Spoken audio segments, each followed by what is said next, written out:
Hello friends, एक और नई वीडियो में आपका स्वागत है। और आज की इस वीडियो में अपन बात करने वाले हैं श्रमिक आवास योजना के बारे में, जो कि श्रमिक योजना एक नई योजना है, यहाँ पे हाल फिलहाल में चालू हुई है। तो इस योजना में क्या क्या पूरी प्रोसेस है और किस टाइप से श्रमिक आवास योजना यानी कि गरीब लोगों को, यानी कि गरीब और मजदूर लोगों को यहाँ पे आवास योजना का लाभ यहाँ पे मिल रहा है, तो इसकी पूरी प्रोसेस क्या है, तो इस वीडियो में अपन पूरी जानकारी यहाँ पे क्लियर करने वाले हैं। तो सबसे पहले अपन यहाँ पे बात करेंगे श्रमिक सुलभ आवास योजना के तहत गरीब व्यक्तियों को घर बनाने के लिए सरकार के द्वारा अब 1.5 लाख रुपए तक की यहाँ पे सहायता राशि जो कि दी जा रही है। मजदूर वर्ग है उसके लिए सरकार के द्वारा एक चलाई गई योजना है। इस योजना के लिए पात्रता यानी कि जो भी व्यक्ति इस योजना के पात्र है वो यहाँ पे आवेदन कर सकते हैं। अभी यहाँ पे देखेंगे आवास योजना में अगर आपके पास घर नहीं है और मकान बनाने के लिए आप सहायता चाहते हैं तो आप चिंता करने की यहाँ पे ज़रूरत नहीं है। सरकार के द्वारा गरीब और मजदूर लोगों के लिए श्रमिक निर्माण के लिए लेबर हाउसिंग स्कीम जारी कर दी गई है। स्कीम के तहत सरकार के द्वारा गरीब व्यक्ति को 1.5 लाख रुपए तक की यहाँ पे आर्थिक सहायता उपलब्ध कराई जाएगी। इसके अलावा अगर कोई व्यक्ति 5 लाख तक का भी यहाँ पे मकान बना लेता है तो उसका यहाँ पे 25% जो भी अमाउंट होगा, उसका जो भी अमाउंट है वो अपनी सरकार के द्वारा यहाँ पे उसकी सहायता राशि यहाँ पे प्रदान की जाएगी। क्योंकि अगर कोई भी व्यक्ति 5 लाख तक का यहाँ पे निर्माण कर लेता है और उसमें जो भी 5 लाख रुपए है उसका 25% जितना अमाउंट होता है वो यहाँ पे सरकार आपको यहाँ पे दे देगी और उसके लिए आपको यहाँ पे आवेदन करना होगा। अभी देखेंगे कि श्रमिक सुलभ आवास योजना के लिए आवेदन पत्र यानी कि दस्तावेज डॉक्यूमेंट क्या चाहिए।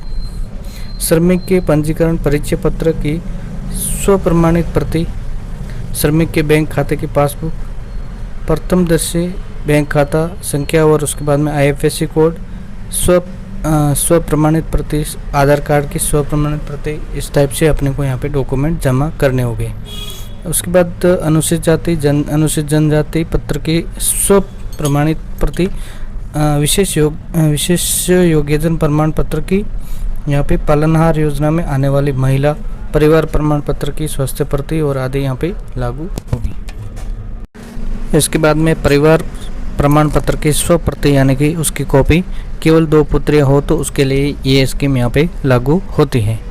श्रमिक सुलभ आवास योजना के लिए पात्रता यानी कि उसके किन किन को लाभ इसका मिल सकता है।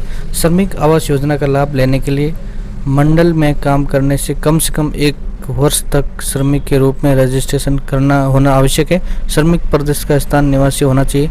श्रमिक के पास खुद का आधार कार्ड, उसके साथ जन आधार कार्ड होना चाहिए। यदि स्वयं की ज़मीन पर आवास बनाना है तो उस ज़मीन का स्वयं या पत्नी के नाम से मालिकाना हक यहाँ पे होना चाहिए, तभी ये स्कीम का लाभ यहाँ पे आप ले सकते हैं। उसके बाद में श्रमिक जहाँ पर मकान बना रहे उसकी ज़मीन का कोई विवाद या फिर संपत्ति विवाद नहीं होना चाहिए, बंधन रहित होना चाहिए और श्रमिक सरकार के विभाग में रजिस्ट्रेशन होना चाहिए और परिवार की वार्षिक आय यानी कि 2.5 लाख से अधिक यहाँ पे नहीं होनी चाहिए, तभी इसके पात्र यहाँ पे लोन ले सकते हैं। अभी यहाँ पे देखने वाले हैं कि श्रमिक सुलभ आवास योजना के लिए लाभ यानी कि उसके क्या क्या फ़ायदा है। योजना के दे हित लाभ यानी कि हाउसिंग फॉर ऑल मिशन अथवा सरकार की अफोर्डेबल हाउसिंग योजना अथवा यानी मुख्यमंत्री जन आवास योजना और राज्य सरकार और अन्य किसी भी आवास योजना के पात्र हितग्राहियों को संबंधित योजना में प्रावधान यहाँ पे मंडल द्वारा अधिकतम 1.5 लाख रुपए तक की यहाँ पे सीमा के अनुदान यहाँ पे दे हो सकता है और उनको ये लोग उनके इसमें पात्रता हो सकते हैं। अभी इसमें बात करेंगे कि स्वयं के ज़मीन पर आवास का निर्माण करने की स्थिति में अधिकतम 5 लाख रुपए निर्माण लागत की सीमा में वास्तविक निर्माण लागत का 25% तक जो कि सरकार आपको अनुदान यानी कि सरकार आपको देगी। अगर आप अच्छा करें और अच्छा 5 लाख तक का निर्माण करा लेते हैं तो उसका जो भी 25% अमाउंट होगा वो आपको सरकार की तरफ से मिल जाएगा। श्रमिक आवास योजना में आवेदन की प्रक्रिया क्या है। श्रमिक आवास योजना के लिए आपको 2 तरीके से आवेदन किया जा सकता है, ऑफलाइन के माध्यम से या फिर ऑनलाइन के माध्यम से। इसके लिए आपको श्रमिक विभाग में जाना होगा और अपनी आवश्यक डॉक्यूमेंट के साथ में ऊपर बताए गए यानी कि आपको हमने जो भी पीछे बताया वो डॉक्यूमेंट लेके वहाँ पे जाना होगा। उसके बाद अगर आप ऑफलाइन आवेदन करना चाहते हैं तो आपको स्वयं की यानी कि आपके सब डॉक्यूमेंट कॉपी लगाने होगी। हित अधिकारी के बैंक पासबुक लगानी होगी। उसके बाद में श्रमिक का आधार card, Jan Aadhaar card, BPL card, दस्तावेज जो भी लागू है ये दो सब यहाँ पे फॉर्म कंप्लीट करके आगे यहाँ पे बढ़ सकते हैं। और उसके बाद में ऑनलाइन आवेदन के लिए नज़दीकी ई मित्र यानी कि आपके जो भी ई मित्र सेवा केंद्र है वहाँ पे जाके भी आप यहाँ पे उसके माध्यम से कर सकते हैं। तो आज की वीडियो में इतना ही। आई होप कि आपको वीडियो अच्छा लगा रहेगा। एक बार चैनल को लाइक शेयर सब्सक्राइब जरूर कीजिए। तब तक के लिए थैंक यू। जय हिंद, जय भारत।